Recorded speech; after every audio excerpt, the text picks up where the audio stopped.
நமக்கு தெரியும், ஆண்டவர் இயேசுவுடைய காலத்துக்கு பிற்பாடு பல உபத்திரவங்களை சபை சகித்தது, பல கஷ்டங்களை சகித்தது.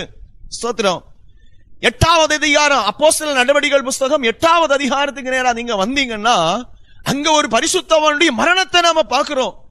ஸ்தோத்திரம். ஸ்தேவான் என்கிறதான மனிதன், கர்த்தருக்கு ஊழியம் செய்த மனிதன், வைராக்கியமாய் ஊழியம் செய்தவர். ஸ்தோத்திரம். பாருங்க, அவருடைய நாட்கள் குறுகின நாட்களாக இருந்தாலும் கர்த்தருக்கு தன்னுடைய ஜீவனை கொடுத்த ஒரு மனிதனாக இருந்தார். அல்லேலூயா. ஸ்தோத்திரம். அந்த இடத்தில் ஆசாரியர்கள், மத போதகர்களுடைய அதிகாரிகள், தலைவர்களாக இணைந்து ஸ்தோத்திரம், ஸ்தேவான் என்கிற பரிசுத்தவானை கல்லெறிந்து கொலை செய்கிற ஒரு அனுபவத்தை அந்த இடத்துல நாம பார்க்கிறோம். ஹல்லேலூயா.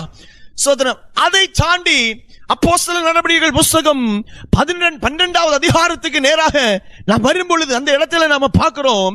ஸ்தோத்திரம். ஹல்லேலூயா. யாக்கோபை கொலை செய்கிறதான அனுபவத்தை அந்த இடத்துல வேதாகமம் நமக்கு கற்றுத் தருகிறது. ஸ்தோத்திரம். ஹல்லேலூயா. அந்த யாக்கோபை கொலை செய்தது நிமித்தமாக அது யூதர்களுக்கு பிரீதியாக இருக்கிறது என்பதை கண்டுகொண்ட ஏரோது என்ன செய்கிறார் என்றால், ஸ்தோத்திரம். ஹல்லேலூயா. ஸ்தோத்திரம். ஹல்லேலூயா. சீஷர்களை பிடித்து கொலை செய்வதற்காக பேதுருவை பிடித்து சிறைச்சாலையில வைக்கிறான். ஸ்தோத்திரம். அந்த இடத்துல சிறைச்சாலையில் இருந்து ஸ்தோத்திரம், ஹல்லேலூயா, சபையினுடைய ஊக்கமான ஜெபத்தினாலே ஸ்தோத்திரம், ஹல்லேலூயா, பேதுரு விடுவிக்கப்படுகிறதை வேதாகமத்தில் நம்ம வாசிக்கிறோம். இந்த பகல் வேளையிலே ஸ்தோத்திரம், இந்த சத்தத்தை கேட்கிற தேவ பிள்ளைகளுக்கு ஆழமாய் ஒரு காரியத்தை சொல்றேன். எந்த உபத்திரவத்தின் மத்தியிலும் சபைகள் காத்திருந்து ஜெபித்தால், தேவ பிள்ளையே நீ முழங்கால் மண்டைக்கு ஜெபித்தால் உனக்காக பதிலளிக்கிற ஜீவிக்கிற தெய்வம் உண்மையுள்ளவராய் உனக்காக யாவற்றையும் செய்கிறவராய் இருக்கிறார். ஹல்லேலூயா.